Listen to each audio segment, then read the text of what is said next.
خانزادہ حویلی میں اس وقت ایسا کہرام مچا ہوا تھا جیسے کسی نے پورے گھر کی خوشیاں اچانک چھین لی ہو۔ ہر طرف بھاگ دوڑ تھی، ہر چہرے پر گھبراہٹ دکھائی دے رہی تھی۔ ملازم کبھی صحن کی طرف دوڑتے، کبھی باغیچے میں جھانکتے، کبھی پچھلے حصے کی طرف جاتے۔ ہر کمرے کا دروازہ کئی کئی بار کھولا جا چکا تھا، ہر الماری، ہر برآمدہ، ہر چھت، ہر زینہ دیکھ لیا گیا تھا، مگر جس ایک وجود کی تلاش تھی وہ کہیں دکھائی نہیں دے رہا تھا۔ وہ کم عمر شرارتی لڑکی جیسے زمین میں سما گئی تھی۔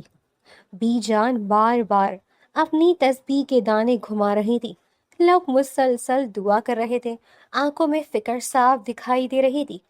وہ ہر چند لمحوں بعد ایک ہی سوال کرتی، کچھ پتہ چلا نوال کا؟ ہر بار جواب نفی میں ملتا، نہیں بی جان، ابھی تک کہیں نہیں ملی۔ آخر کار مجبوری میں انہوں نے فون اٹھایا۔ دوسری طرف المیر خان زادہ ایک بہت بڑی بزنس میٹنگ میں بیٹھا تھا۔ کروڑوں کی ڈیل آخری مرحلے میں پہنچ چکی تھی۔ سب لوگ اس کے ایک فیصلے کے منتظر تھے کہ اسی لمحے اس کے فون کی اسکرین پر بی جان کا نام نمودار ہوا۔ المیر نے معذرت کرتے ہوئے میٹنگ سے اجازت لی، پھر فون کان سے لگایا۔ جی بی جان، ادھر سے صرف اتنی آواز آئی، بیٹا فوراً گھر آ جاؤ، نوال نہیں مل رہی۔ یہ سنتے ہی المیر کے ماتھے پر بل پڑ گئے۔ کیا مطلب نہیں مل رہی؟ تم بس آ جاؤ پھر بتاتی ہوں۔ فون بند ہو گیا۔ المیر نے ایک لمحہ آنکھیں بند کی، دل میں شدید جھنجھلاہٹ پیدا ہوئی۔ اس کا دل چاہا کہ کہہ دے، کیا میں کوئی تفتیشی افسر ہوں جیسے ہر مسئلے پر بلایا جاتا ہے؟ اگر وہ کہیں چھپ گئی ہے تو ڈھونڈ لو، مجھے کیوں بلا رہے ہیں؟ مگر اگلے ہی لمحے اسے بی جان کی پریشان آواز یاد آ گئی۔ وہ جانتا تھا اگر انہوں نے اسے بلایا ہے تو یقیناً معاملہ معمولی نہیں ہوگا۔ اس نے کروڑوں کی ڈیل وہیں ادھوری چھوڑی، گاڑی میں بیٹھا اور پوری رفتاری سے خانزادہ حویلی کی طرف روانہ ہو گیا۔ حویلی پہنچتے ہی وہ تیز قدموں سے اندر داخل ہوا۔ کیا ہوا بی جان؟ بی جان اس کے قریب آئی، ان کے چہرے پر بے بسی تھی۔ بیٹا، صبح سے نوال کہیں نہیں مل رہی۔ ہم نے پورا گھر دیکھ لیا، باغ دیکھ لیا، پچھلا حصہ دیکھ لیا، آس پاس کے سارے علاقے بھی دیکھ لیے، ملازم بھیج دیے گئے، مگر وہ کہیں نہیں ملی۔ آخر کار مجبور ہو کر تمہیں بلانا پڑا۔ المیر نے گہرا سانس لیا، پھر بغیر ایک لفظ کہے خود تلاش میں لگ گیا۔ وہ حویلی کا ایک ایک کونا دوبارہ دیکھنے لگا، حالانکہ سب لوگ پہلے ہی دیکھ چکے تھے۔ پھر بھی نہ جانے کیوں اسے امید تھی شاید وہ کسی عجیب سی جگہ چھپ بیٹھی ہو، کیونکہ نوال ایسے ہی تھی، کبھی پانی کی خالی ٹنکی میں جا بیٹھتی تھی، کبھی چھت پر رکھے بڑے صندوق میں گھس جاتی تھی، کبھی درخت پر چڑھ کر سب کو ڈھونڈنے پر مجبور کر دیتی تھی، مگر آج وہ کہیں نہیں تھی۔ حویلی کے باہر کے علاقے بھی چھان مارے گئے، قریبی سڑکیں دیکھ لی گئیں، آس پاس کے فارم ہاؤس تک خبر بھیج دی گئی، مگر ہر طرف سے ایک ہی جواب آیا، نوال کہیں نظر نہیں آئی۔ وقت گزرتا گیا، پریشانی بڑھتی گئی۔ آخر کار پولیس کو اطلاع دی گئی، رپورٹ درج ہو گئی۔ اب معاملہ واقعی سنگین ہو چکا تھا۔ المیر پہلی بار بے چین ہو کر لان میں ٹہلنے لگا۔ وہ خود بھی سمجھ نہیں پا رہا تھا کہ آخر اسے اتنی گھبراہٹ کیوں ہو رہی ہے۔ اسی لمحے اس کے ذہن میں اچانک ایک پرانا منظر ابھرا۔ چھوٹی سی نوال دونوں ہاتھ جوڑ کر روتے ہوئے کہہ رہی تھی، مجھے شادی نہیں کرنی، مجھے شادی پسند نہیں ہے، شادی کر کے مجھے کیا ملے گا، مجھے شادی نہیں کرنی۔ اس دن پورا گھر اسے سمجھا رہا تھا، کوئی ہنس رہا تھا، کوئی اس کی بات کو بچوں کی ضد سمجھ رہا تھا، صرف وہ خاموش کھڑا سب کچھ دیکھ رہا تھا۔ پھر اسے اپنی شادی کی وہ پہلی رات یاد آ گئی۔ وہ بستر کے ایک کنارے پر بیٹھا تھا، نوال مسلسل بولے جا رہی تھی، آپ واقعی میرے شوہر ہیں کیا؟ لیکن آپ میرے شوہر کیسے ہو سکتے ہیں؟ آپ تو مجھ سے اتنے بڑے ہیں، پھر یہ شادی شادی والا کھیل ختم ہو جائے گا تو میں واپس بی جان کے کمرے میں چلی جاؤں گی نا۔ وہ اتنی دیر بولتی رہی کہ آخر کار المیر اس کی باتیں سنتے سنتے سو گیا تھا۔ اسے ہمیشہ یہی لگتا رہا تھا کہ نوال اس کی زندگی پر مسلط کیا گیا ایک ایسا بوجھ ہے جس سے وہ کسی نہ کسی دن جان چھڑا لے گا، مگر آج جب وہ واقعی اس کی نظر کے سامنے نہیں تھی، اس کے دل میں عجیب سا خوف جنم لے رہا تھا۔ اس نے بے اختیار مٹھی بھیج لی، اگر اگر واقعی اس کے ساتھ کچھ غلط ہو گیا، اگر کسی نے اس سے نقصان پہنچایا، اگر وہ کبھی واپس نہ آئی۔ یہ خیال آتے ہی اس کے سینے میں عجیب سا درد اٹھا۔ اس نے فوراً اس خیال کو جھٹکنا چاہا مگر نہ جھٹک سکا۔ اسے پہلی بار احساس ہوا کہ وہ لڑکی جسے وہ ہمیشہ ایک ذمہ داری کی مصیبت، ایک بوجھ سمجھتا رہا، شاید اس کی زندگی کا حصہ بن چکی تھی۔ اس کی نظریں حویلی کے بڑے دروازے پر جم گئی، جیسے ابھی نوال دوڑتی ہوئی اندر آئے گی، اپنے مخصوص معصوم انداز میں ہنس کر کہے گی، میں تو سب کے ساتھ چھپن چھپائی کھیل رہی تھی، آپ سب اتنا کیوں ڈر گئے؟ مگر دروازہ خاموش تھا، ہوا خاموش تھی، حویلی خاموش تھی۔ صرف المیر کے دل میں ایک انجانا خوف مسلسل بڑھتا جا رہا تھا، اور اسی خوف کے ساتھ اس نے دل ہی دل میں ایک فیصلہ کر لیا۔ اگر اس سب کے پیچھے کسی ایک شخص کا بھی ہاتھ نکلا، اگر کسی نے نوال کو تکلیف پہنچائی، تو وہ اس انسان کو زندگی کو ایسا عذاب بنا دے گا کہ وہ ہر سانس کے ساتھ اپنے کیے پر پچھتائے گا۔ ادھر بی جان کی طبیعت بھی مسلسل خراب ہوتی جا رہی تھی۔ نوال کی فکر نے جیسے ان کی ساری طاقت چھین لی تھی۔ ڈاکٹر کئی بار آرام کرنے کا کہہ چکے تھے، مگر ان کے لیے اس وقت آرام نام کی کوئی چیز باقی نہیں رہی تھی۔ وہ کبھی دعا کے لیے ہاتھ اٹھاتی، کبھی دروازے کی طرف دیکھتی، کبھی کسی ملازم کو آواز دے کر پوچھتی کہ شاید کہیں سے کوئی خبر آئی ہو، مگر ہر بار مایوسی ہی ان کے حصے میں آتی۔ المیر بھی پورا دن حویلی کے اندر باہر بھٹکتا رہا۔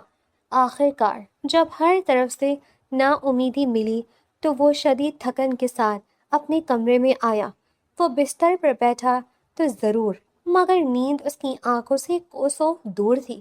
ذہن میں ایک کے بعد ایک خیال آ رہا تھا، دل بے وجہ بے چین تھا۔ وہ بھی آنکھیں بند کر کے لیٹا ہی تھا کہ اچانک اسے ہلکے ہلکے خراٹوں کی آواز سنائی دی۔ وہ چونک کر سیدھا بیٹھ گیا۔ پوری حویلی میں اس وقت شاید ہی کوئی ایسا شخص تھا جو اس پریشانی میں سو سکتا۔ پھر یہ آواز کہاں سے آ رہی تھی؟ اس نے خاموشی سے پورے کمرے پر نظر دوڑائی۔ آواز پھر آئی۔ اس بار وہ کچھ زیادہ واضح تھی، جیسے کوئی بالکل قریب گہری نیند میں سو رہا ہو۔ المیر آہستہ آہستہ بستر سے اترا، پھر جھک کر نیچے دیکھا۔ بیڈ کے نیچے کئی بڑے بڑے سوٹ کیس ترتیب سے رکھے ہوئے تھے۔ پہلے تو اسے کچھ نظر نہ آیا، پھر جیسے ہی اس نے ایک سوٹ کیس ذرا سا کھینچا تو اس کے پیچھے کسی کے 2 پاؤں نظر آئے۔ ہیلو ویورز، کیسے ہیں آپ؟ Welcome back to our channel. آج کی کہانی شاید آپ کو مسکرانے پر مجبور کر دے، شاید کچھ سوچنے پر مجبور کر دے، یا کچھ احساس آپ کو دلائے، لیکن یہ سب اس وقت پتہ چلے گا جب آپ کہانی آخر تک دیکھیں گے۔ لیکن اس کے ساتھ ساتھ ایک اور ریکویسٹ جو ہم آپ سے کرتے رہتے ہیں کہ چینل کو سبسکرائب کر دیں۔ صرف 1 سیکنڈ اس کے لیے لگتا ہے، اور اتنی دیر میں تو چائے بھی ٹھنڈی نہیں ہوتی۔ تو ضرور ہمارے چینل کو سبسکرائب کریں، کیونکہ اچھی کہانیاں جو ہم آپ کے لیے لے کر آتے ہیں، یہ چینل کہیں گم ہی نہ ہو جائے۔ تو آئیں آج کی کہانی کو سنتے ہیں۔ اس کی آنکھیں پھیل گئیں۔ اس نے ایک ایک کر کے سارے سوٹ کیس باہر کھینچ دیے۔ اگلے ہی لمحے اس کی نظر اس وجود پر پڑی جس کی تلاش میں پوری حویلی صبح سے پاگلوں کی طرح بھٹک رہی تھی۔ نوال دونوں ہاتھ گال کے نیچے رکھے بے فکری سے سو رہی تھی، جیسے دنیا کا کوئی غم ہی نہ ہو۔ ہلکے ہلکے خراٹے لے رہی تھی، چہرے پر معصومیت ایسی جیسے کسی چھوٹی سی بچی کے چہرے پر ہوتی ہے۔ چند لمحوں کے لیے المیر بس اسے دیکھتا رہ گیا، پھر اچانک سارا خوف، ساری پریشانی ایک لمحے میں غصے میں بدل گئی۔ اس نے جھک کر نوال کا ہاتھ پکڑا، پھر ایک جھٹکے سے اسے باہر کھینچ لیا۔ نوال گھبرا کر اٹھ بیٹھی، آنکھیں ملتے ہوئے ادھر ادھر دیکھنے لگی کہ کیا کر رہی تھی تم یہاں؟ یہ کوئی سونے کی جگہ ہے؟ نوال نے ابھی پوری آنکھیں کھولی بھی نہیں تھی۔ وہ معصومیت سے بولی، میں تو نصرت کے بچوں کے ساتھ چھپن چھپائی کھیل رہی تھی، پھر سب مجھے ڈھونڈ ہی نہیں سکے، پھر مجھے نیند آ گئی، پتہ ہی نہیں چلا کب سو گئی۔ المیر نے دونوں ہاتھوں سے اپنا سر پکڑ لیا۔ تمہاری ان حرکتوں کی وجہ سے میری زندگی برباد ہو جائے گی.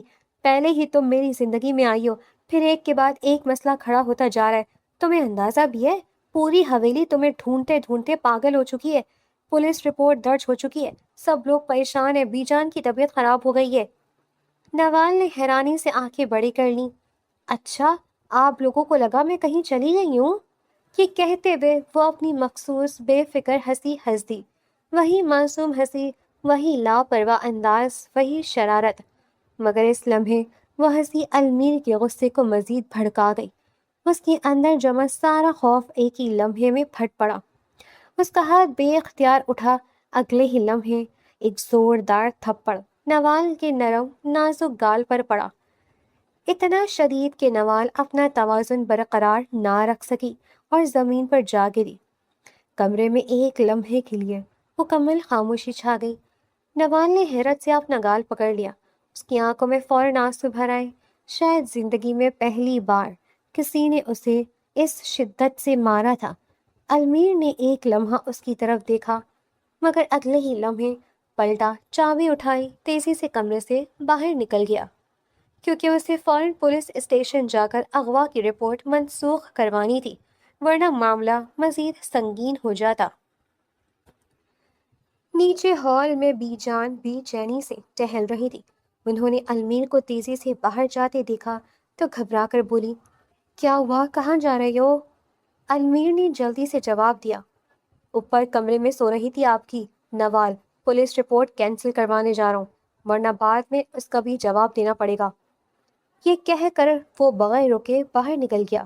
بے جان چند لمحے حیرت سے دروازے کی طرف دیکھتی رہی، پھر جلدی جلدی سیڑھیاں چڑھ کر اوپر پہنچی.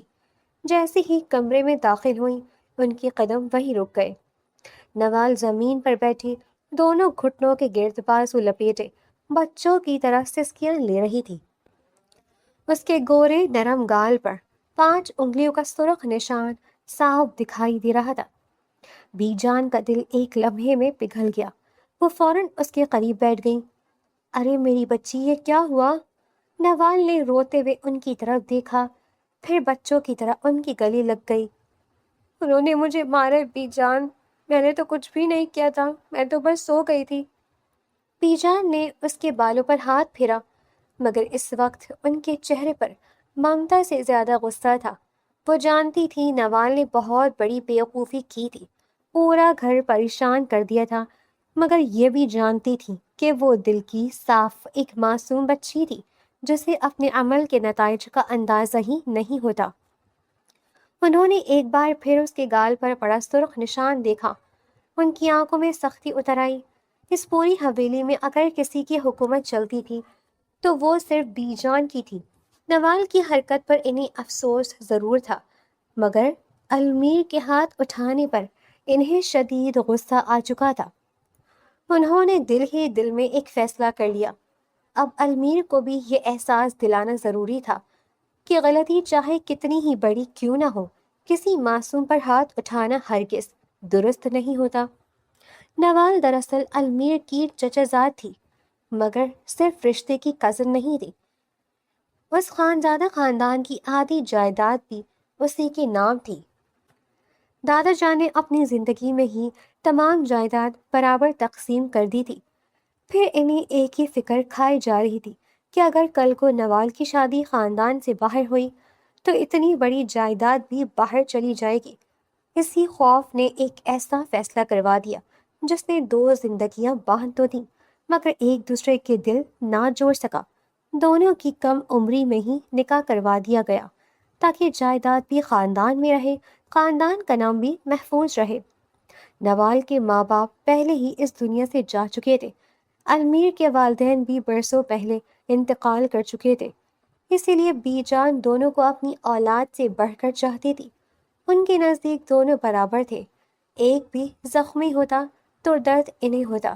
ادھر المیر بڑی مشکل سے پولیس رپورٹ منسوخ کروا کر واپس حویلی پہنچا تھا. وہاں بھی اسے اچھی خاصی باتیں سننی پڑی تھیں. مسٹر خانزادہ، پہلے گھر اچھی طرح تلاش کر لینا چاہیے تھا، اس کے بعد رپورٹ درج کرواتے. ہمیں بھی اوپر جواب دینا پڑتا ہے، ہر کیس مذاق نہیں ہوتا. وہ خاموشی سے سب سنتا رہا، مگر اندر ہی اندر اس کا غصہ بڑھتا جا رہا تھا۔ حویلی پہنچ کر وہ ابھی صوفے پر بیٹھا ہی تھا کہ بی جان آہستہ آہستہ چلتی ہوئی اس کے سامنے آ کر کھڑی ہو گئی۔ ان کے چہرے پر سختی صاف دکھائی دے رہی تھی۔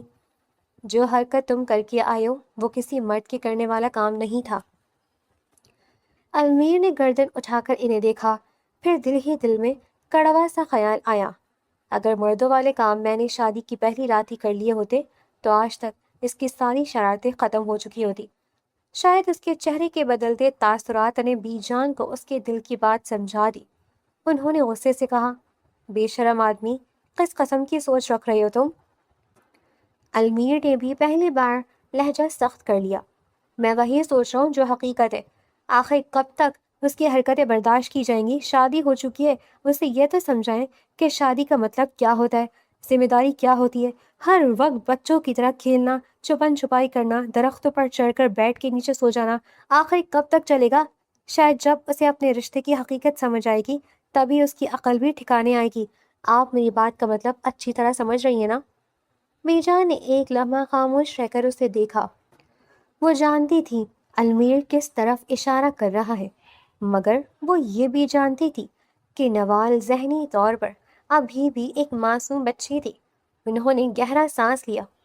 میں تمہارا غصہ سمجھتی ہوں، کروڑوں کی ڈیل چھوڑ کر آئے، میری طبیعت خراب ہوئی، پولیس کے چکر لگے، یہ سب کچھ آسان نہیں تھا، مگر اس سب کا مطلب یہ ہرگز نہیں کہ تم اس پر ہاتھ اٹھاؤ۔ المیر کی برداشت جواب دے رہی تھی، آخر اور کیا کرتا میں؟ پولیس کی باتیں سن کر آیا ہوں، لوگ ہنس رہے تھے میرے اوپر، ابھی پتہ نہیں یہ آئندہ کیا کیا کروائے گی۔ بیجا نے مضبوط لہجے میں کہا، تم ایک کام کرو، لندن چلے جاؤ، وہاں ہمارا اتنا بڑا کاروبار ہے، وہ سنبھالو، 2-4 سال وہی رہو، میں یہاں نوال کی تربیت کرتی ہوں، جب تم واپس آؤ گے تب اپنے رشتے کی نئی شروعات کرنا، شاید تب تک وہ بھی سمجھدار ہو جائے۔ پھر ان کی آواز بھر آئی، ہم نے اسے تمہارے حوالے کر کے شاید غلطی کی، مجھے تو اب یہ سوچ کر بھی ڈر لگتا ہے کہ آج سے پہلے تم نے اس پر کتنی بار ہاتھ اٹھایا ہوگا۔ المیر کی آنکھوں میں بھی دکھ اتر آیا، مگر غصہ اس دکھ پر بھاری تھا۔ اس کا مطلب ابھی بھی آپ کو صرف اسی کی فکر ہے، صرف اس کے آنسو دکھائی دیتے ہیں۔ اگر وہ ماں باپ کے بغیر ہے تو میرے ماں باپ بھی تو نہیں ہیں، میرے بارے میں بھی کبھی کسی نے سوچا ہے؟ بی جان نے نرم مگر فیصلہ کن لہجے میں کہا، اس لیے کہہ رہی ہوں تم یہاں سے چلے جاؤ، یہی بہتر ہے۔ المیر نے تلخی سے ہنس دیا، میں بھی یہاں نہیں رہنا چاہتا، اگر میرے واپس آنے تک اس کی حرکتیں نہ بدلی تو یاد رکھیے گا میں وہیں لندن کی کسی گوری سے شادی کر کے واپس آؤں گا۔ یہ جملہ سن کر بی جان کا چہرہ سرخ ہو گیا۔ جاؤ پھر، ویسے بھی وہاں ہمارا کاروبار پھیلا ہوا ہے، اسے سنبھالو، یہاں کا کاروبار اللہ کے حکم سے چل رہا ہے۔ المیر غصے میں ایسا انسان تھا جسے اس وقت کچھ دکھائی نہیں دیتا تھا۔ اس نے سامنے کون کھڑا ہے، کون سا رشتہ ہے، کس کا دل دکھے گا، وہ کچھ نہیں سوچتا تھا، جو دل میں آتا زبان پر لے آتا تھا۔ اس نے ایک لمحہ بھی ضائع نہ کیا، اپنا موبائل نکالا، اسی وقت لندن کی اگلی شام کی فلائٹ بک کر دی، پھر اوپر اپنے کمرے میں بھی نہیں گیا، کسی ملازم کو سامان تیار کرنے کا حکم دیا، ضروری فائلیں منگوائی، پاسپورٹ اٹھایا، چند کپڑے ایک بیگ میں رکھوائے۔ اگلی شام سورج ڈھلنے سے پہلے وہ حویلی کے بڑے دروازے سے باہر نکل رہا تھا۔ بی جان برآمدے میں خاموش کھڑی تھی۔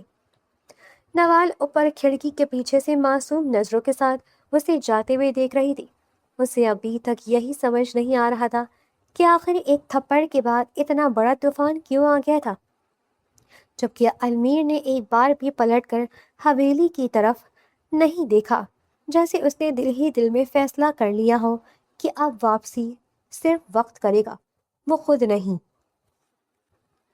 المیر کے لندن جانے کے بعد خانزادہ حویلی جیسے اچانک خاموش ہو گئی تھی۔ بی جان اگرچہ باہر سے خود کو مضبوط ظاہر کرتی تھی، مگر وہ اچھی طرح جانتی تھی کہ اگر انہوں نے ابھی نوال کی تربیت نہ کی تو ایک دن یہ معصوم بچی اپنی ہی زندگی میں اجنبی بن کر رہ جائے گی۔ اسی لیے چند ہی دن بعد انہوں نے ایک نہایت باوقار پڑھی لکھی اور تجربہ کار خاتون کو حویلی میں ملازم نہیں بلکہ نوال کی استاد بنا کر رکھا۔ جنہیں سب احترام سے شائستہ آپر کہہ کر پکارتے تھے۔ نوال بیٹا، آج سے ہم دونوں بہت اچھی دوست بنیں گے۔ نوال نے معصومیت سے سر ہلایا، پھر بولی، دوست بن جائیں گے، لیکن ایک بات پہلے بتا دوں، میں صبح جلدی نہیں اٹھتی، سبزیاں نہیں کاٹتی، برتن نہیں دھوتی۔ اگر یہ سب کروانا ہے تو دوستی ابھی ختم کر دیتے ہیں۔ بی جان نے ماتھا پکڑ لیا۔ شائستہ آپا ہنس دی۔ پہلے دن ہی اتنی شرطیں؟ نوال نے فخر سے کہا، ابھی تو آدھی بتائی ہیں۔ تربیت کا آغاز ہوا تو پورا گھر تماشا بن گیا۔ کبھی شائستہ آپا نوال کو کتاب پڑھا رہی ہوتی، نوال کتاب کے اندر مزاحیہ تصویریں بنا دیتی۔ کبھی وہ اسے سلائی سکھانے بیٹھتی تو وہ دھاگے سے پوری کرسی باندھ دیتی۔ کبھی باورچی خانے میں لے جاتی تو آٹے سے اپنا چہرہ سفید کر کے کہتی، دیکھیں میں بوڑھی ہو گئی ہوں۔ ایک دن شائستہ آپا نے سخت لہجے میں کہا، نوال آٹا گوندو۔ نوال نے چند لمحے سوچا، پھر بولی، اگر آٹا خود ہی گوندنا تھا تو مشینیں کیوں بنتی ہیں؟ شائستہ آپا نے آسمان کی طرف دیکھا۔ یا اللہ مجھے صبر دے۔ بی جان دروازے کے پیچھے کھڑی ہنس رہی تھی۔ کئی بار تو شائستہ آپا شام کو آ کر بی جان سے شکایت کرتی، بی جان میں نے اپنی پوری زندگی میں ایسی شرارتی لڑکی نہیں دیکھی۔ آج میں نے اسے چائے بنانا سکھائی تو اس نے چینی کی جگہ نمک ڈال دیا، پھر خود ہی بول رہی تھی کہ صحت کے لیے اچھا ہے۔ نوال فوراً معصوم بن جاتی، میں نے تو غلطی سے ڈالا تھا۔ شائستہ آپا فوراً کہتی، غلطی سے نہیں جان بوجھ کر۔ نوال زبان باہر نکال کر بھاگ جاتی۔ مگر وقت ہمیشہ ایک جیسا نہیں رہتا۔ دن مہینوں میں بدلے، مہینے برسوں میں بدلنے لگے۔ شرارتیں کم ہونے لگیں۔ شائستہ آپا کی ڈانٹ اب نصیحت بن چکی تھی۔ نوال نے آہستہ آہستہ لڑکیوں کی طرح وقار سے چلنا سیکھ لیا، مہمانوں سے بات کرنے کا سلیقہ سیکھ لیا، لباس پہننے کا انداز بدل گیا، کھانا بنانا آ گیا، گھر سنبھالنے کی ذمہ داریاں سمجھ آنے لگیں۔ بی جان کی دوائیاں وقت پر دینا، ان کے ساتھ بیٹھ کر قرآن پڑھنا، ملازموں سے نرمی سے پیش آنا، سب کچھ اس کی عادت بنتا گیا۔ ایک دن شائستہ آپا نے اسے آئینے کے سامنے کھڑا کیا، پھر کہا، ایک عورت صرف خوبصورتی سے نہیں پہچانی جاتی، اس کی گفتگو، اس کا اخلاق، اس کا صبر، اس کی سمجھداری ہی اس کا اصل حسن ہوتا ہے۔ ویورز مجھے معلوم ہے آپ سوچ رہے ہیں کہ ابھی تو راز کھلنے والا تھا، تو جناب راز کھل جائے گا، لیکن ہم نے یوٹیوب کی پالیسی کا بھی تو دھیان رکھنا ہے، اور اس کے ساتھ جناب آپ روز چینل پر آتے ہیں، روز کہانی سنتے ہیں، لیکن چینل کو سبسکرائب نہیں کرتے، تو یہ اچھی دوستی کی علامت نہیں ہے۔ تو ہمارے چینل کو ابھی سبسکرائب کر لیں، ہماری یوٹیوب فیملی کا حصہ بن جائیں۔ آئیں کہانی کے دوسرے حصے کی جانب چلتے ہیں۔ نوال خاموشی سے سنتی رہی، پھر آہستہ سے بولی، اگر کبھی وہ واپس آئیں تو کیا وہ مجھے پہچان لے گا؟ شائستہ آپا نے مسکرا کر اس کے سر پر ہاتھ رکھا، اگر دل سے دیکھے گا تو ضرور پہچان لے گا۔ اس دن کے بعد نوال نے کبھی کسی بات کو ہلکے میں نہیں لیا۔ ادھر لندن میں المیر خان زادہ دن رات کاروبار میں مصروف تھا۔ 4 سال کے اندر اس نے کمپنی کو نئی بلندیوں تک پہنچا دیا، نئی شاخیں قائم ہوئیں، نئے معاہدے ہوئے، اخباروں میں اس کے انٹرویو چھپنے لگے۔ مگر حیرت کی بات یہ تھی کہ ان 4 برسوں میں اس نے ایک بار بھی بی جان سے نوال کے بارے میں سوال نہیں کیا۔ ہر فون کال پر وہ صرف اتنا پوچھتا، بی جان آپ کی طبیعت کیسی ہے؟ دوائیں وقت پہ لے رہی ہیں؟ کاروبار ٹھیک چل رہا ہے؟ بی جان پوچھ کر نوال کا ذکر نہ کرتی۔ وہ چاہتی تھی کہ وقت دونوں کے دلوں کو خود فیصلہ کرنے دے۔ یوں دیکھتے ہی دیکھتے 4 برس گزر گئے۔ پھر ایک صبح خانزادہ حویلی میں خوشیوں کی لہر دوڑ گئی۔ آج المیر واپس آنے والا تھا۔ ملازم ادھر سے ادھر دوڑ رہے تھے، پورا گھر سجایا جا رہا تھا، پسندیدہ کھانے تیار ہو رہے تھے۔ بی جان کے چہرے پر بھی کئی برس بعد بے فکری والی مسکراہٹ لوٹ آئی تھی۔ انہوں نے نوال کو اپنے پاس بلایا، آج تمہیں دلہن کی طرح تیار ہونا ہے۔ نوال نے دھڑکتے دل کے ساتھ پوچھا، کیا وہ واقعی آ رہے ہیں؟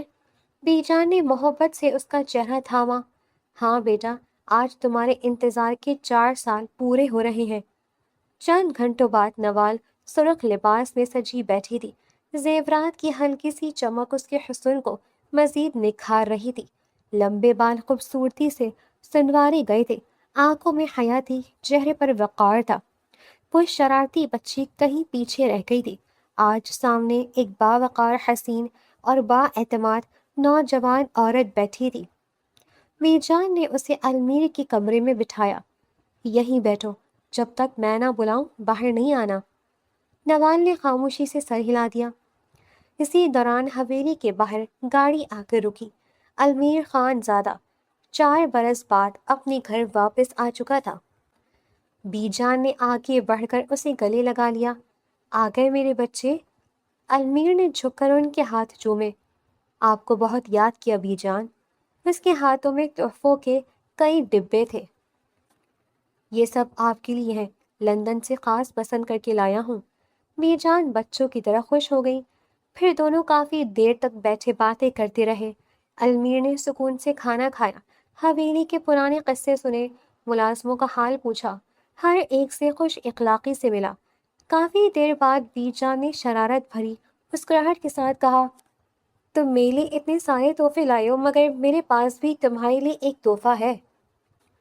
المیر نے حیرانی سے پوچھا، واقعی میرے لیے؟ بی جان نے ہنستے ہوئے جواب دیا، ہاں، جب اپنے کمرے میں جاؤ گے تو تمہارا تحفہ تمہارے بستر پر تمہارا انتظار کر رہا ہوگا۔ المیر کے ذہن میں فوراً خیال آیا، شاید بی جان نے کوئی قیمتی گھڑی یا پرانی خاندانی نشانی رکھی ہوگی۔ وہ مسکراتا ہوا سیڑھیاں چڑھنے لگا، آہستہ سے اپنے کمرے کا دروازہ کھولا۔ دروازہ کھلتے ہی اس کے قدم وہیں رک گئے۔ بستر کے کنارے سرخ لباس میں ایک لڑکی خاموشی سے بیٹھی تھی، وہی نوال، مگر صرف نام وہی تھا۔ 4 برس پہلے والی شرارتی بچی کہیں کھو چکی تھی، آج اس کے سامنے ایک نہایت باوقار، حسین، مکمل جوان عورت بیٹھی تھی، جس کے چہرے پر حیا کی سرخی تھی، آنکھوں میں جھکی ہوئی پلکوں کا وقار تھا، نشست میں اعتماد تھا، لباس میں نفاست تھی۔ اس کے حسن میں ایسی پختگی آ چکی تھی کہ چند لمحوں کے لیے المیر صرف خاموش کھڑا اسے دیکھتا ہی رہ گیا۔ المیر چند لمحوں تک دروازے کے پاس ہی کھڑا اسے دیکھتا رہا، جیسے یقین ہی نہ آ رہا ہو کہ سامنے بیٹھی لڑکی واقعی نوال ہے، جسے وہ 4 برس پہلے ایک ناسمجھ شرارتی بچی چھوڑ کر گیا تھا۔ سرخ جوڑے میں لپٹی ہوئی جھکی ہوئی پلکوں والی اس لڑکی کے چہرے پر ایسی سنجیدگی تھی کہ اس کی نظر چند لمحوں کے لیے وہیں ٹھہر گئی۔ نوال نے آہستہ سے نظریں اٹھائیں، پھر ہلکی سی مسکراہٹ کے ساتھ کہا، دروازہ بند کر دیجیے۔ المیر جیسے اپنے خیالوں سے باہر آیا، اس نے خاموشی سے دروازہ بند کیا۔ نوال نے دونوں ہاتھ اپنی گود میں رکھتے ہوئے نہایت دھیمے لہجے میں پوچھا، اب ایک بات بتائیے، میں کیسی لگ رہی ہوں؟ اس کی آواز میں شرارت نہیں تھی، ضد نہیں تھا، بچپنا نہیں تھا، بلکہ ایک عجیب سی نرمی تھی، بالکل ویسی جیسے المیر نے ہمیشہ اپنے ذہن میں اپنی شریک حیات کے بارے میں سوچا تھا کہ اگر کبھی اس کی بیوی اس سے بات کرے تو شاید اسی طرح کرے۔ المیر نے ایک لمحہ اس کی طرف دیکھا، پھر نظریں ہٹا لی۔ ان 4 برسوں میں لندن کی نہ جانے کتنی حسین لڑکیوں نے اس سے دوستی کرنے کی کوشش کی تھی، کتنی ہی بار اسے کھانے پر بلایا گیا، کتنی بار اس کے گرد محبت کے جال بنے، مگر وہ ہر بار خاموشی سے ایک قدم پیچھے ہٹ گیا تھا۔ وہ خود بھی نہیں جانتا تھا کہ ایسا کیوں کرتا ہے، شاید اس نکاح کے رشتے کی حرمت نے اسے ہمیشہ ہر غلط قدم سے بچائے رکھا تھا، شاید اس کا دل جانتا تھا کہ دنیا کی نظر میں چاہے اس کا رشتہ کیسا بھی ہو، اس کی بیوی صرف ایک ہی ہے، اور وہ اس وقت اس کے سامنے بیٹھی ہے۔ وہ آہستہ آہستہ چلتا ہوا اپنے ہی بستر کے دوسرے کنارے پر بیٹھ گیا۔ کافی دیر خاموش رہنے کے بعد اس نے مختصر سے کہا، تم اچھی لگ رہی ہو، اب یہ کپڑے بدل لو، پھر جا کر بی جان کے کمرے میں سو جاؤ۔ نوال نے چونک کر اس کی طرف دیکھا، بی جان کے کمرے میں کیوں؟ کیونکہ آج تم وہیں سوگی۔ نوال نے معصومیت سے پوچھا، بیوی تو اپنے شوہر کے کمرے میں اسی کے ساتھ سوتی ہے نا؟ المیر ہلکا سا مسکرایا، مگر اس مسکراہٹ میں بے یقینی زیادہ تھی۔ یہ سب تمہیں کس نے رٹایا ہے، شائستہ آپا نے یا بی جان نے سبق یاد کر کے آئی ہو؟ نوال نے آہستہ سے سر نفی میں ہلایا، کسی نے نہیں رٹایا۔ المیر نے گہرا سانس لیا۔ مجھے اچھی طرح یاد ہے تمہاری عادتیں، ابھی تھوڑی دیر بعد شاید تم درخت پر چڑھ جاؤ، یا پھر کسی بچے کے ساتھ چھپن چھپائی کھیلنے لگو، یا پھر بیڈ کے نیچے جا کر سو جاؤ۔ آخر وہی تو تمہاری پسندیدہ جگہ تھی نا؟ یہ سن کر نوال کے چہرے کی مسکراہٹ دھیرے دھیرے مان پڑ گئی۔ اس نے دھیمے لہجے میں کہا، لگتا ہے آپ ابھی بھی مجھ سے ناراض ہیں۔ المیر نے فوراً جواب نہیں دیا۔ اس کے دل کا ایک حصہ مان رہا تھا کہ سامنے بیٹھی لڑکی بدل چکی ہے، مگر دوسرا حصہ مسلسل یہی کہہ رہا تھا کہ یہ صرف چند دن کی تربیت ہے، چند دن یاد کیے ہوئے جملے ہیں، اصل نوال کچھ دن بعد پھر سامنے آ جائے گی۔ آخر کار وہ اٹھ کھڑا ہوا۔ رات بہت ہو گئی ہے، تم جا سکتی ہو۔ نوال نے چند لمحے خاموشی سے اسے دیکھا، پھر دھیرے سے اٹھی۔ اس کی آنکھوں میں نمی اتر چکی تھی، مگر اس نے کوئی بحث نہیں کی۔ خاموشی سے دروازہ کھولا اور باہر نکل گئی۔ المیر دروازہ بند ہونے کی آواز سنتا رہا، پھر بستر پر بیٹھ گیا۔ نہ جانے کیوں اسے سکون بھی نہیں مل رہا تھا۔ ادھر نوال آہستہ آہستہ چلتی ہوئی بی جان کے کمرے تک پہنچی۔ بی جان ابھی جاگ رہی تھی۔ انہوں نے جیسے ہی نوال کا اترا ہوا چہرہ دیکھا، فوراً سمجھ گئی کہ کچھ ٹھیک نہیں ہوا۔ آ جاؤ بیٹا۔ یہ سنتے ہی نوال ان کے قدموں کے پاس فرش پر بیٹھ گئی۔ پھر اچانک اس کی ہمت جواب دے گئی۔ اس نے بی جان کے گھٹنوں پر سر رکھ دیا اور بچوں کی طرح رونے لگی۔ بی جان، آپ نے تو کہا تھا کہ شوہر ہی سب کچھ ہوتا ہے۔ آپ نے کہا تھا کہ اگر میں اچھی بیوی بن جاؤں گی تو وہ مجھے ضرور قبول کر لیں گے، لیکن میرا شوہر تو مجھے کچھ بھی نہیں سمجھتا۔ اس کی ہچکیاں بڑھنے لگی۔ مجھے آج بھی وہ دن یاد ہے جب انہوں نے مجھ پر ہاتھ اٹھایا تھا۔ میں بہت ڈر گئی تھی۔ میں نے تو اس کے بعد کبھی ایسی حرکت بھی نہیں کی، پھر بھی لگتا ہے وہ آج بھی مجھ سے ناراض ہے۔ شاید وہ مجھ سے نفرت کرتے ہیں۔ بی جان نے اس کے سر پر ہاتھ پھیرا۔ ایسی بات نہیں ہے بیٹا، نوال نے آنسو صاف کرتے ہوئے کہا۔ اگر ایسی بات نہیں ہے تو انہوں نے مجھے اپنے کمرے میں کیوں نہیں رہنے دیا؟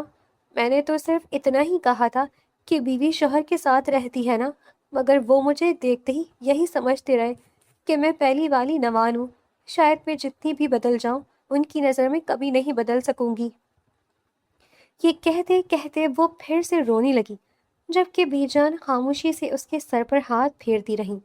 ان کے دل میں ایک ہی دعا تھی کہ 4 سال نے اگر نوال کو بدل دیا ہے تو شاید کچھ وقت المیر کے دل کی دیواریں بھی گرا دے۔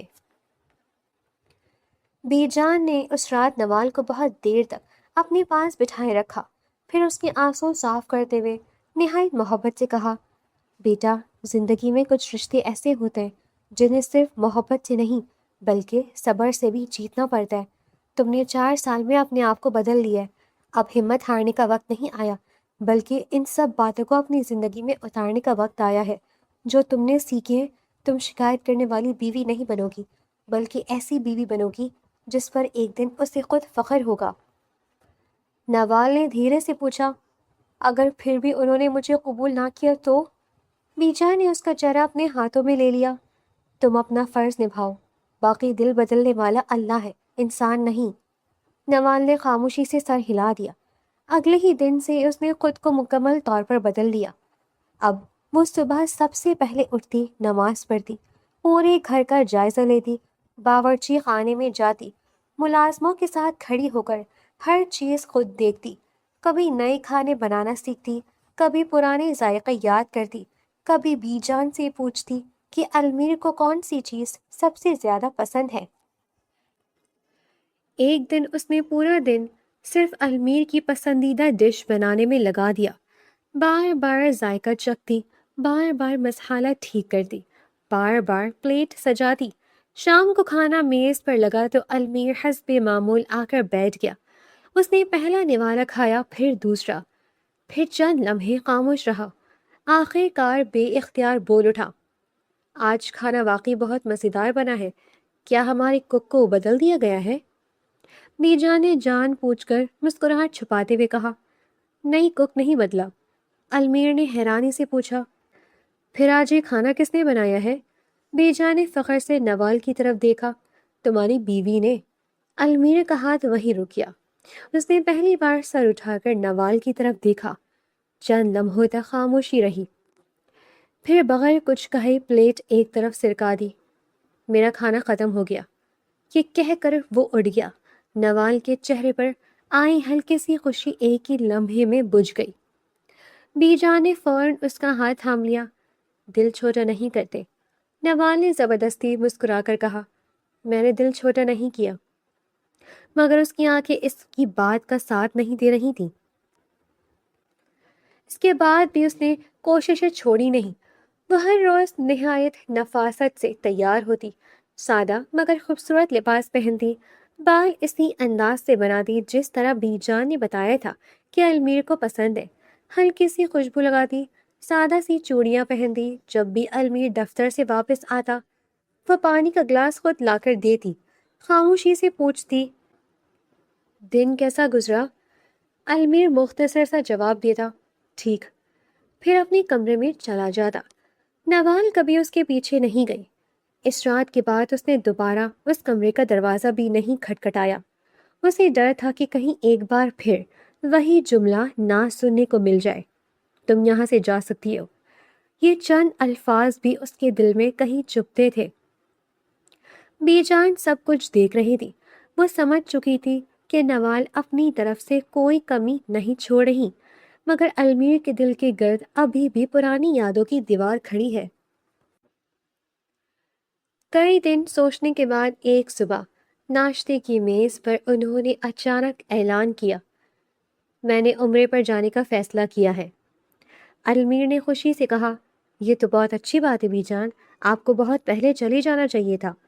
بی جان نے سر ہلایا، میں اکیلی نہیں جا رہی، شائستہ بھی میرے ساتھ جائے گی۔ نوال کے ہاتھ سے چائے کا کپ تقریباً چھوٹ گیا۔ اس نے گھبرا کر پوچھا، آپ دونوں چلی جائیں گی؟ ہاں بیٹا، مجھے اکیلا چھوڑ کر؟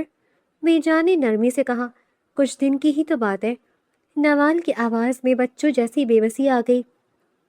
آپ لوگ نہیں ہوں گے تو میں کس سے بات کروں گی؟ وہ تو میری طرف دیکھتے بھی نہیں ہیں، میں پورا دن اس بڑے سے گھر میں اکیلی کیا کروں گی؟ بی جان نے اس کے سر پر ہاتھ رکھا، اسی لیے تو جا رہی ہوں۔ نوال نے حیرانی سے ان کی طرف دیکھا، کیا مطلب؟ بی جان مسکرا دی، یہ میرا آخری حربہ ہے بیٹا، کبھی کبھی دو لوگوں کو قریب لانے کے لیے درمیان سے تیسرے کو ہٹنا پڑتا ہے۔ جب اس گھر میں صرف تم دونوں رہو گے تو بات بھی ہوگی، خاموشی بھی ہوگی، ایک دوسرے کو سمجھنے کا موقع بھی ملے گا۔ تنہائی اکثر وہ کام کر دیتی ہے جو ہزار نصیحتیں نہیں کر سکتی۔ نوال نے بے چینی سے کہا، اگر پھر بھی کچھ نہ ہوا تو؟ بی جان نے اعتماد سے جواب دیا، تو پھر میں واپس آ کر کوئی اور ترکیب سوچ لوں گی، مگر مجھے یقین ہے اس بار اللہ تمہاری محنت ضائع نہیں ہونے دے گا۔ چند دن بعد بی جان اور شائستہ آپا عمرے کے لیے روانہ ہو گئی۔ گاڑی حویلی کے بڑے دروازے سے باہر نکلی تو نوال کافی دیر تک وہیں کھڑی انہیں جاتا ہوا دیکھتی رہی۔ پوری خان زادہ حویلی میں پہلی بار ایسی خاموشی اتری تھی جہاں صرف دو لوگ رہ گئے تھے، ایک وہ جو اپنے شوہر کا دل جیتنا چاہتی تھی، ایک وہ جو اپنے ہی دل کے گرد بنائی ہوئی دیوار گرانے کو ابھی تک تیار نہیں تھا۔ بی جان اور شائستہ آپا کو گئے 2 دن ہو چکے تھے۔ پوری خانزادہ حویلی پہلے سے کہیں زیادہ خاموش محسوس ہونے لگی تھی۔ اتنی بڑی حویلی میں اب صرف 2 ہی لوگ رہ گئے تھے، ایک المیر، دوسرا نوال، مگر عجیب بات یہ تھی کہ دونوں ایک ہی چھت کے نیچے رہتے ہوئے بھی پورا دن شاید ہی ایک دوسرے سے چند لفظ زیادہ بولتے ہوں۔ دفتر سے واپس آتے ہوئے المیر کو اچانک بی جان کی روانگی سے پہلے والی بات یاد آئی، بیٹا، میری غیر موجودگی میں نوال کا خیال رکھنا، وہ باہر سے جتنی مضبوط لگتی ہے اندر سے اتنی ہی نرم دل ہے۔ اس نے گاڑی چلاتے ہوئے ہلکی سی مسکراہٹ کے ساتھ سر ہلایا، گھر میں اتنے ملازم موجود ہیں، کھانا بھی وقت پر مل جاتا ہوگا، کسی چیز کی ضرورت ہوگی تو بتا دے گی، آخر بچی تو نہیں رہی۔ یہ سوچ کر اس نے مزید غور نہ کیا۔ رات کا کھانا کھا کر وہ اپنے کمرے میں آ گیا، جبکہ نوال حسب معمول بی جان کے کمرے میں جا کر سو گئی، کیونکہ اس کمرے میں اسے اب بھی اپنائیت محسوس ہوتی تھی۔ رات آہستہ آہستہ گہری ہونے لگی۔ اچانک آسمان پر زوردار گرج سنائی دی۔ چند ہی لمحوں میں ایسی موسلا دھار بارش شروع ہو گئی کہ پوری حویلی اس کی آواز سے گونج اٹھی۔ تیز ہوائیں کھڑکیوں سے ٹکرا رہی تھی، پرانے درخت جھول رہے تھے۔ پھر ایک زوردار کڑک سنائی دی، دھڑا۔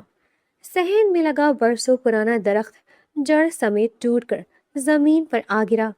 اسی لمحے پوری حویلی کی بجلی چلی گئی، ہر طرف اندھیرا پھیل گیا، کھڑکیاں زور زور سے بجنے لگی، دروازے ہلنے لگے، ہوا ایسی آوازیں پیدا کر رہی تھی جیسے کوئی باہر مسلسل چل رہا ہو۔ المیر بھی ایک لمحے کے لیے چونک گیا۔ اس نے موبائل کی ٹارچ جلائی۔ دل میں بے اختیار ایک خیال آیا، میں تو پھر بھی سمجھدار آدمی ہوں، پھر وہ اکیلی لڑکی کتنی ڈر گئی ہوگی۔ اس نے فوراً خود کو جھڑکا، مجھے کیا؟ مگر اگلے ہی لمحے بی جان کی آواز پھر کانوں میں گونج گئی، نوال کا خیال رکھنا۔ اس نے گہرا سانس لیا۔ آخر کار وہ کمرے سے باہر نکل آیا، بی جان کے کمرے تک پہنچا، دروازہ آہستہ سے کھولا۔ اندر مکمل اندھیرا تھا۔ ٹارچ کی روشنی ادھر ادھر گھماتے ہوئے اس نے آواز دی، نوال۔ کوئی جواب نہ آیا۔ اس نے دوبارہ نسبتاً بلند آواز میں کہا، نوال کہاں ہو؟ اب بھی خاموشی تھی۔ ایک لمحے کے لیے اس کے دل کی دھڑکن تیز ہو گئی۔ وہ چند قدم اندر آیا، پھر اچانک ٹارچ کی روشنی بستر کے نیچے گئی۔ وہیں دونوں گھٹنوں کو سینے سے لگائے ایک چھوٹی سی گول شکل بنی بیٹھی تھی۔ المیر بے اختیار بول اٹھا، آخر آ ہی گئی ہو اپنی پرانی حرکتوں پر۔ نوال نے ڈرتے ہوئے سر باہر نکالا۔ اس کی آنکھوں میں خوف صاف دکھائی دے رہا تھا۔ نہیں، اس کی آواز کانپ رہی تھی، مجھے بہت ڈر لگ رہا تھا۔ اسی لمحے زوردار بجلی چمکی۔ نوال نے گھبرا کر دوبارہ آنکھیں بند کر لی۔ المیر کا لہجہ خود بخود نرم ہو گیا، آ جاؤ، باہر آ جاؤ۔ وہ آہستہ آہستہ رینگتی ہوئی باہر آئی۔ چلو میرے ساتھ، نوال نے معصومیت سے پوچھا۔ کہاں؟ میرے کمرے میں۔ اس نے ایک لمحہ بھی بحث نہیں کی، خاموشی سے اس کے پیچھے چل پڑی۔ کمرے میں پہنچ کر المیر نے بستر کی طرف اشارہ کیا، سو جاؤ۔ نوال فوراً بستر کے ایک کونے پر سمٹ کر لیٹ گئی، جیسے زیادہ جگہ گھیر لینے سے بھی ڈر رہی ہو۔ چند ہی لمحوں بعد شاید مسلسل خوف اور تھکن کی وجہ سے اس کی سانسیں برابر ہونے لگی۔ وہ سو چکی تھی۔ المیر ابھی تک جاگ رہا تھا۔ بارش اب بھی مسلسل ہو رہی تھی۔ کھڑکی کے شیشوں پر پانی کی بوندیں ٹکرا رہی تھی۔ اس نے آہستہ سے سر موڑ کر نوال کی طرف دیکھا۔ سوتے ہوئے اس کے چہرے پر عجیب سا سکون تھا۔ وہی لڑکی، مگر اب پہلے جیسی نہیں رہی تھی۔ نہ بے وجہ ہنستی تھی، نہ ہر وقت شرارت کرتی تھی، نہ ضد، نہ بچپنا۔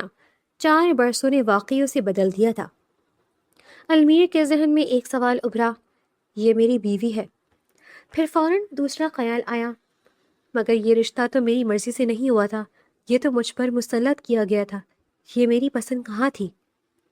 کچھ لمحے خاموشی رہی، پھر جیسے اس کے اپنے ہی دل نے اس سے سوال کیا، اگر یہ تمہاری پسند نہیں تھی تو 4 سال لندن میں رہتے ہوئے تمہیں ایک بھی چہرہ کیوں پسند نہیں آیا؟ اتنی لڑکیاں تمہارے آس پاس تھیں، کسی ایک کے لیے بھی تمہارا دل کیوں نہیں دھڑکا؟ المیر نے بے اختیار آنکھیں بند کر لی۔ اس سوال کا جواب اس کے پاس بھی نہیں تھا۔ دل نے پھر آہستہ سے سرگوشی کی، شاید اس نکاح کے رشتے کی اپنی طاقت ہوتی ہے، شاید کچھ رشتے دل میں بننے سے پہلے اللہ کے حکم سے روح میں بن جاتے ہیں۔ وہ کافی دیر تک خاموش بیٹھا، یہی سوچتا رہا۔ پھر نہ جانے کس احساس کے تحت اس نے آہستہ سے اپنا ہاتھ بڑھایا، جیسے اس کے ماتھے پر بکھری ایک لٹ ہٹانا چاہتا ہو۔ اس کی انگلیاں ابھی چند انچ کے فاصلے پر ہی تھی کہ وہ رک گیا۔ اس نے فوراً اپنا ہاتھ واپس کھینچ لیا۔ نہیں، اس نے دل ہی دل میں کہا، جب تک میرا دل مکمل یقین نہ کر لے، میں اس رشتے پر کوئی حق جتانے کی کوشش نہیں کروں گا۔ وہ دوبارہ کرسی پر ٹیک لگا کر بیٹھ گیا، جبکہ بستر کے ایک کونے میں سکون سے سوئی ہوئی نوال کو شاید خواب میں بھی اندازہ نہیں تھا کہ آج پہلی بار المیر کے دل کی مضبوط دیوار میں ایک بہت باریک سا شگاف پڑ چکا تھا۔ بی جان کو عمرے پر گئے تقریباً 1 ہفتہ گزر چکا تھا، مگر ان کی ایک بھی صبح ایسی نہیں ہوتی تھی جب وہ نوال کو فون نہ کرتی۔ اس روز بھی ویڈیو کال پر سب سے پہلے انہوں نے مسکراتے ہوئے پوچھا، ہاں میری بہو بتاؤ، اب تک کتنی لڑائیاں ہوئی، کتنی صلح ہوئی؟ نوال نے مصنوعی مسکراہٹ بنا لی، پی جان لڑائی بھی تب ہوتی ہے جب دو لوگ بات کریں، یہاں تو بات ہی نہیں ہوتی۔ پی جان نے فوراً پوچھا، ارے وہ بارش والی رات کے بعد بھی کچھ نہیں ہوا؟ نوال نے ہلکا سا سر ہلایا، بس اس رات مجھے اپنے کمرے میں سونے دیا تھا کیونکہ بہت ڈر لگ رہا تھا، پھر اگلے دن سب پہلے جیسا ہو گیا۔ بیجا نے گہرا سانس لیا، ہمت نہیں ہارنی بیٹا، نوال نے آہستہ سے جواب دیا۔ اب ہمت بھی تھکنے لگی ہے بیجان، شاید کچھ رشتے صرف نبھانے کے لیے ہوتے ہیں، بدلنے کے لیے نہیں۔ بیجا نے محبت سے کہا، میں جلد واپس آ جاؤں گی، تم بس اپنا خیال رکھنا۔ کال ختم ہوئی تو نوال کافی دیر تک موبائل کو دیکھتی رہی۔ اب اس نے کوششیں بھی کم کر دی تھی، نہ وہ ہر روز نئے کھانے بنانے کی ضد کرتی، نہ المیر کے سامنے آنے کے بہانے ڈھونڈتی، وہ بس خاموشی سے اپنا وقت گزارنے لگی تھی۔ ادھر المیر بھی محسوس کر رہا تھا کہ نوال پہلے سے زیادہ خاموش ہو گئی ہے، مگر وہ اس خاموشی کا مطلب سمجھنے کی کوشش نہیں کرتا تھا۔ اس رات آسمان بالکل صاف تھا، پورا گھر خاموشی میں ڈوبا ہوا تھا۔ ملازم پچھلے حصے میں اپنے کمرے میں جا چکے تھے، المیر اپنے کمرے میں ایک فائل دیکھ رہا تھا، نوال بھی اپنے کمرے میں سو چکی تھی۔ رات کا شاید 1 بج رہا تھا، اچانک حویلی کے پچھلے حصے سے بہت ہلکی سی آہٹ سنائی دی، کسی نے عقبی دیوار پھلانگ لی تھی۔ چند لمحوں بعد ایک سایہ اندھیرے میں دبے قدموں سے اندر داخل ہوا، اس کا ارادہ چوری کا تھا۔ وہ کمروں کے دروازے دیکھتا ہوا آہستہ آہستہ آگے بڑھا۔ اتفاق سے جس کمرے کا دروازہ پوری طرح بند نہیں تھا وہ نوال کا کمرہ تھا۔ اس نے دروازہ دھکیل کر اندر قدم رکھا۔ نوال ہلکی نیند میں تھی، دروازے کی چڑچڑاہٹ سے اس کی آنکھ کھلی۔ اس نے سامنے ایک اجنبی شخص کو دیکھا تو خوف سے چیخنے ہی والی تھی کہ اس شخص نے فوراً آگے بڑھ کر اس کے منہ پر ہاتھ رکھ دیا۔ آواز مت نکالنا۔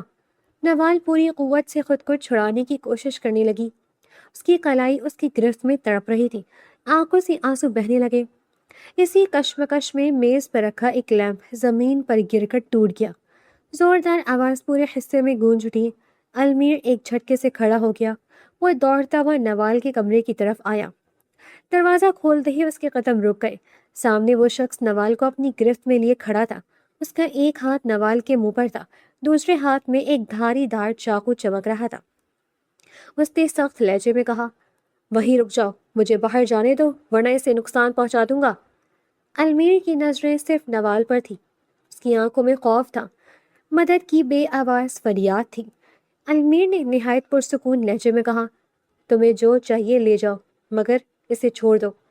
وہ شخص چند قدم پیچھے ہٹا، اسی لمحے اس کی توجہ ایک لمحے کے لیے دروازے کی طرف گئی۔ المیر نے موقع ضائع نہیں کیا، وہ پوری رفتار سے آگے بڑھا۔ دونوں کے درمیان شدید ہاتھا پائی شروع ہو گئی، چاقو دور جا گرا، نوال لڑکھڑاتی ہوئی دیوار کے ساتھ جا لگی۔ المیر نے پوری طاقت سے حملہ آور کو قابو کر لیا۔ شور سن کر ملازم بھی دوڑتے ہوئے آ گئے، مل کر اس شخص کو پکڑ لیا گیا اور فوراً پولیس کو اطلاع دے دی گئی۔ خطرہ چلتے ہی نوال کے قدم جواب دے گئے، وہ کانپتی ہوئی سیدھی المیر کی طرف بڑھی، کچھ کہنے کی بھی ہمت نہ ہوئی، صرف اس کے سینے سے لگ گئی۔ اس کا پورا وجود خوف سے لرز رہا تھا۔ المیر نے پہلی بار بغیر کسی جھجک کے اسے مضبوطی سے سنبھال لیا۔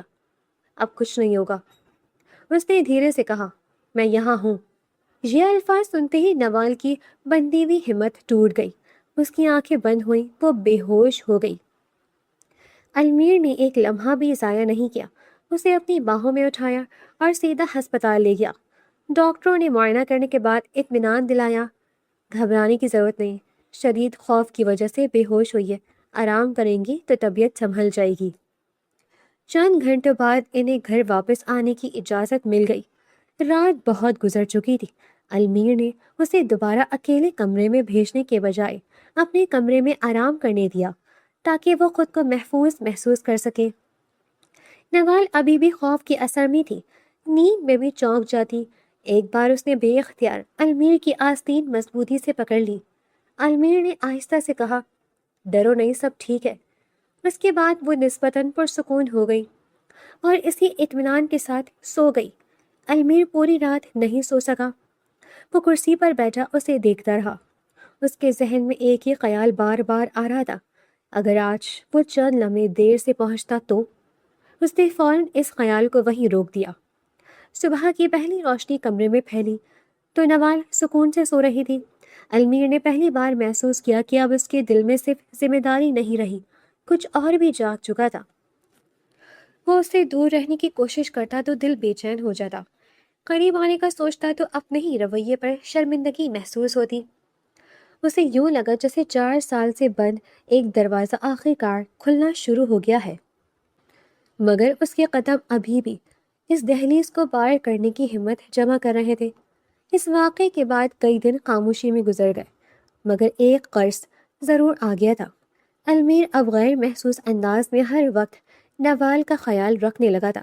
وہ دفتر سے واپس آتا تو سب سے پہلے نظر یہی تلاش کرتی کہ وہ کہاں ہے، اس نے کھانا کھایا یا نہیں، وہ ٹھیک تو ہے، مگر اس کے باوجود دونوں کے درمیان وہی جھجک باقی تھی جسے شاید صرف وقت ہی ختم کر سکتا تھا۔ ایک شام دفتر سے واپس آنے کے بعد المیر نے دیکھا کہ نوال حسب معمول پی جان کے کمرے کی طرف جا رہی ہے۔ اس نے پہلی بار خود سے آواز دی، نوال۔ نوال رک گئی، پھر مڑ کر اس کی طرف دیکھنے لگی۔ جی؟ المیر نے چند لمحے خاموش رہنے کے بعد کہا، آج سے تم میرے کمرے میں سو جایا کرو۔ نوال کی آنکھوں میں حیرت ابھری۔ چند لمحے پہلے تک جس بات کا وہ برسوں انتظار کرتی رہی تھی، آج جب وہی بات خود المیر کی زبان سے نکلی تو نہ جانے کیوں اس کے قدم رک گئے۔ اس نے آہستہ سے کہا، نہیں آپ پریشان نہ ہو، میری موجودگی آپ کو پریشان کرتی ہے نا، میں دوسرے کمرے میں ہی سو جاؤں گی۔ المیر نے اس کی طرف دیکھتے ہوئے نرم لہجے میں اشارہ کیا، نہیں سو جایا کرو، کوئی مسئلہ نہیں، پھر تم ڈر جاتی ہو، وہ جو حادثہ ہوا اس کے بعد مجھے تمہاری فکر لگی رہتی ہے۔ نوال نے نظر جھکا لی، نہیں مجھے نہیں سونا۔ المیر نے بے اختیار قدرے سخت لہجے میں کہا، جب کہہ رہا ہوں کہ کمرے میں سو جاؤ تو پھر کیا مسئلہ ہے تمہارا؟ نخرے کر رہی ہو جتنا چاہتی ہو مجھے، کیا مجھے تمہاری فکر ہے؟ میں تم سے محبت کرنے لگا ہوں، تمہیں میری فکر نہیں ہے؟ الفاظ جیسے ہی اس کے ہونٹوں سے نکلے وہ خود بھی خاموش ہو گیا۔ اسے احساس ہوا کہ دل کی بات غصے میں زبان پر آ ہی گئی ہے۔ نوال نے آہستہ آہستہ سر اٹھایا، اس کی آنکھوں میں حیرت تھی، لبوں پر ہلکی سی کپکپاہٹ تھی، مگر اس نے کچھ نہیں کہا، صرف خاموشی سے سر ہلایا، پھر آہستہ آہستہ المیر کے کمرے کی طرف بڑھ گئی۔ رات کافی گزر چکی تھی، کمرے میں مدھم روشنی جل رہی تھی۔ نوال بستر کے ایک کنارے پر لیٹی ہوئی تھی، اس نے اپنا رخ دوسری طرف کر رکھا تھا، دل زور زور سے دھڑک رہا تھا، وہ بار بار بیجان کی بات یاد کر رہی تھی۔ صبر کرنا، ایک دن وہ خود تمہارے قریب آئے گا۔ چند لمحوں بعد اسے محسوس ہوا کہ بستر ہلکا سا ہلا، المیر اس کے قریب آ کر لیٹ چکا تھا۔ کچھ دیر تک خاموشی رہی، پھر اس نے نہایت آہستگی سے اپنا ہاتھ بڑھایا اور نوال کو نرمی سے اپنی طرف کر لیا۔ نوال کی دھڑکن اور تیز ہو گئی۔ المیر نے اس کی آنکھوں میں دیکھتے ہوئے دھیمے لہجے میں کہا، جو کچھ ہوا بھول جاؤ اور صرف یہ یاد رکھو کہ اب میں بھی تم سے محبت کرنے لگا ہوں۔ یہ سن کر نوال کے لبوں پر ایک بہت ہلکی سی مسکراہٹ آ گئی۔ اس نے دل ہی دل میں سوچا، بی جان کا خیال واقعی کام کر گیا، آخر کار میرا شوہر میرے قریب آ ہی گیا۔ اس کی آنکھوں میں خوشی اتر آئی، مگر اگلے ہی لمحے وہ خوشی آنسوؤں میں بدل گئی۔ خاموشی سے اس کی پلکوں سے آنسو بہنے لگے۔ المیر گھبرا گیا، کیا بات ہے، تم رو کیوں رہی ہو؟ نوال نے بھرائی ہوئی آواز میں کہا، آپ جب مجھے تھپڑ مار کر گئے تھے، مجھے امید نہیں تھی کہ کبھی ہمارے بیچ محبت بھی ہو سکتی ہے۔ یہ سنتے ہی المیر کا چہرہ سنجیدہ ہو گیا۔ اس نے بہت احتیاط سے اپنا ہاتھ اٹھایا اور نوال کے اسی گال پر نہایت نرمی سے ہاتھ پھیرنے لگا۔ نوال نے حیرانی سے پوچھا کہ کیا کر رہی ہو؟ المیر کی آواز میں پچھتاوا صاف جھلک رہا تھا۔ یہیں پہ تو تھپڑ لگایا تھا، اس کا مداوع کرنے کی کوشش کر رہا ہوں۔ نوال کی آنکھوں سے ایک اور آنسو ڈھلک گیا۔ وہ دھیرے سے بولی، اب تو 4 سال ہو گئے ہیں۔ المیر نے محبت بھری نگاہوں سے اسے دیکھا، جانتا ہوں، لیکن کچھ زخم تو سالوں بعد بھی نہیں بھرتے ہیں نا۔ نوال خاموش ہو گئی۔ چند لمحوں بعد اس نے آہستہ سے المیر کا ہاتھ اپنے دونوں ہاتھوں میں لے لیا تاکہ وہ اس کے گال سے نہ ہٹائے۔ اس نے دھیمی سی مسکراہٹ کے ساتھ کہا، وہ زخم بھر چکا ہے، یہ چند الفاظ سن کر جیسے المیر کے دل کا برسوں پرانا بوجھ بھی ہلکا ہو گیا ہو۔ اس نے آہستہ سے نوال کو اپنے قریب کر لیا۔ نوال نے بھی بنا کسی جھجک کے اپنا سر اس کے کندھے پر رکھ دیا۔ کمرے میں کوئی لفظ باقی نہیں رہا تھا، صرف دو دل تھے جو برسوں کی غلط فہمیوں، فاصلے اور خاموشیوں کے بعد آخر کار ایک دوسرے کے سکون بن چکے تھے۔ جبکہ باہر رات اپنی خاموشی کے ساتھ گزر رہی تھی اور اندر ان دونوں کی زندگی ایک نئے اور خوبصورت باب کا آغاز کر چکی تھی۔ 2 ہفتوں بعد وہ دن بھی آ گیا جس کا بی جان بے صبری سے انتظار کر رہی تھی۔ حویلی کے دروازے پر گاڑی رکی تو سب لوگ ان کے استقبال کے لیے باہر آ گئے۔ نوال سب سے آگے کھڑی تھی، اس کے چہرے پر پہلے والی شرارتی مسکراہٹ بھی موجود تھی، مگر اب اس کے اندر ایک عجیب سا وقار بھی آ چکا تھا۔ جبکہ المیر بھی ان کے برابر میں کھڑا مسکرا رہا تھا۔ بی جان نے گاڑی سے اترتے ہی دونوں کو ایک ساتھ دیکھا، پھر ان کی نظریں خاموشی سے دونوں کے چہروں پر گھومتی رہیں۔ انہوں نے مسکرا کر کہا، الحمدللہ، اب تو مجھے کچھ پوچھنے کی بھی ضرورت نہیں رہی۔ نوال شرما کر ان کی گلے لگ گئی۔ بی جان، آپ نے مجھے بہت یاد کیا۔ بی جان نے اس کے سر پر ہاتھ پھیرا۔ میں نے تم دونوں کو یاد کیا، مگر لگتا ہے میری غیر موجودگی میں تم دونوں نے میری کمی محسوس ہی نہیں ہونے دی۔ المیر ہلکا سا کھنکارا۔ بی جان، ایک بات کرنی تھی۔ ہاں کرو۔ اب آپ آ گئی ہیں، ہم جا رہے ہیں اپنا ہنی مون بنانے کے لیے۔ بی جان نے ہنس کر دونوں کو دیکھا۔ آخر کار عقل آ ہی گئی تمہیں، جاؤ خوب گھومو پھرو، خوش رہو، اللہ تم دونوں کو ہر خوشی سلامت رکھے۔ نوال خوشی سے بچوں کی طرح اچھل پڑی۔ سچ؟ ہم جا رہے ہیں؟ المیر نے ہنستے ہوئے کہا۔ ہاں، اس بار بیڈ کے نیچے نہیں چھپنا، راستے پر گاڑی میں ہی بیٹھنا۔ نوال نے ہلکی سی ناراضگی سے اس کے بازو پر مکہ مارا۔ آپ کو پرانی باتیں یاد دلانے کا بہت شوق ہے؟ بی جان دونوں کو دیکھ کر دل بھر کر مسکرا رہی تھی۔ اگلی صبح دونوں پہاڑوں کی طرف روانہ ہو گئے۔ لمبے سفر کے بعد جب گاڑی سبز پہاڑوں کے درمیان بل کھاتی سڑکوں پر پہنچی تو ہر طرف بادل زمین کو چھو رہے تھے۔ ٹھنڈی ہوائیں درختوں سے ٹکرا کر چہرے کو چھو رہی تھی۔ دور بہتے جھرنے اپنی آواز سے خاموشی کو اور خوبصورت بنا رہے تھے۔ نوال نے گاڑی کی کھڑکی کھولی، پھر دونوں ہاتھ ہوا میں پھیلا دیے۔ اللہ، یہ جگہ تو بہت جنت جیسی ہے۔ المیر نے ایک نظر اس پر ڈالی، پھر مسکرا کر کہا، جگہ خوبصورت ہے یا تم خوش ہو اس لیے سب کچھ خوبصورت لگ رہا ہے؟ نوال نے شرارت سے کہا، دونوں باتیں صحیح ہیں۔ وہ کبھی پہاڑوں کی تصویریں بناتی، کبھی پھول توڑنے کی ضد کرتی، کبھی کسی جھرنے کے پاس جا کر بچوں کی طرح پانی میں ہاتھ ڈال دیتی۔ المیر ہر لمحہ اس کے ساتھ تھا۔ اب اسے اس کی شرارتوں پر غصہ نہیں آتا تھا، بلکہ یہی شرارتیں اس کے چہرے پر مسکراہٹ لے آتی تھی۔ شام کے وقت دونوں ایک اونچی پہاڑی پر بیٹھے سورج کو ڈوبتے ہوئے دیکھ رہے تھے۔ سنہری روشنی پہاڑوں پر بکھر رہی تھی۔ نوال نے آہستہ سے اپنا سر المیر کے کندھے پر رکھ دیا۔ ایک بات پوچھوں؟ پوچھو۔ اگر میں پہلے دن سے ایسی ہوتی جیسی آج ہوں تو کیا آپ مجھ سے جلدی محبت کر لیتے؟ المیر چند لمحے خاموش رہا، پھر ہلکے سے مسکرایا، شاید نہیں۔ نوال فوراً سیدھی ہو کر بیٹھ گئی۔ کیوں؟ المیر نے اس کا ہاتھ اپنے ہاتھ میں لے لیا۔ کیونکہ محبت تمہارے بدلنے سے نہیں ہوئی، محبت تو اس دن شروع ہو گئی تھی جب تم نے پہلی بار میری زندگی میں قدم رکھا تھا۔ بس مجھے اسے سمجھنے میں بہت دیر لگ گئی۔ نوال کی آنکھیں نم ہو گئیں، اور مجھے لگتا تھا آپ مجھ سے ہمیشہ نفرت کریں گے۔ المیر نے آہستہ سے اس کی پیشانی چوم لی۔ نفرت صرف میرے غصے میں تھی، دل میں تو ہمیشہ تم ہی رہی۔ نوال نے مسکرا کر کہا، پھر ایک وعدہ کریں؟ کیا؟ آج کے بعد کبھی مجھے چھوڑ کر نہیں جائیں گے؟ المیر نے فوراً جواب دیا، صرف ایک شرط پر۔ وہ کیا؟ تم بھی کبھی مجھ سے دور جانے کی بات نہیں کرو گی؟ نوال نے بنا کچھ کہے اپنا ہاتھ اس کے ہاتھ میں مضبوطی سے دے دیا۔ وعدہ۔ کئی دن دونوں انہی پہاڑوں میں گھومتے رہے، کبھی جھیل کے کنارے بیٹھ کر چائے پیتے، کبھی لمبی سیر کرتے، کبھی بارش میں بھیگتے، کبھی ایک دوسرے کے ساتھ تصویریں بناتے، کبھی صرف خاموش بیٹھ کر ایک دوسرے کی موجودگی محسوس کرتے۔ واپسی سے ایک رات پہلے دونوں ہوٹل کی بالکنی میں بیٹھے تاروں بھرے آسمان کو دیکھ رہے تھے۔ نوال نے دھیرے سے کہا، جانتے، مجھے اب سمجھ آیا کہ نکاح صرف دو لوگوں کا رشتہ نہیں ہوتا، یہ اللہ کی وہ رحمت ہے